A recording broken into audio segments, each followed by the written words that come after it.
அஸ்ஸலாமு அலைக்கும் ரஹ்மத்துல்லாஹி பரகாத்துஹு. ஷைத்தான் நமது வீடுகளில் இருந்து விருண்டோடுகிறான். எப்பொழுது என்று உங்களுக்கு தெரியுமா? அல்லாஹ்வின் தூதர் ஸல்லல்லாஹு அலைஹி வஸல்லம் அவர்கள் கூறினார்கள், உங்கள் வீடுகளை சவ குழிகளாக ஆக்கிவிடாதீர்கள். அல் பக்கரா ஓதப்படும் இல்லத்திலிருந்து ஷைத்தான் விரண்டோடுகிறான். ஆதாரம் முஸ்லிம் 1430. மேலும் அல்லாஹ்வின் தூதர் ஸல்லல்லாஹு அலைஹி வஸல்லம் அவர்கள் கூறினார்கள், பாங்கு சப்தத்தை கேட்டதும் ஷைத்தான் பாங்கு சப்தத்தை தனது காதுகளில் கேட்காமல் இருப்பதற்காக தனது பின் துவாரத்தில் காற்று விட்டவனாக விரண்டோடுகிறான்.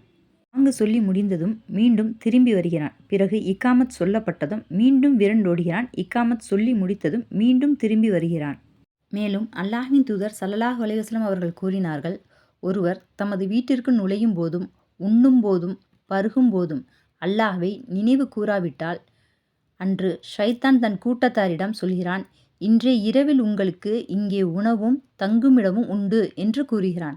ஒருவர் தமது வீட்டிற்கு நுழையும் போதும் உண்ணும் போதும் அல்லாஹ்வை நினைவு கூர்ந்தால் ஷைத்தான் தன் கூட்டத்தாரிடம், இன்றைய இரவில் இங்கே உங்களுக்கு உணவும் இல்லை தங்கும் இடமும் இல்லை என்று கூறி அங்கிருந்து சென்று விடுகிறான். ஆதாரம் முஸ்லிம் 4106. எனது இனிய இஸ்லாமிய சொந்தங்களே, ஷைத்தானின் தீய செயல்களில் இருந்தும் தீய எண்ணங்களில் இருந்தும் அல்லாஹ் நம்மை காப்பாற்றுவானாக. அஸ்ஸலாமு அலைக்கும் ரஹ்மத்துல்லாஹி பரகாத்துஹு.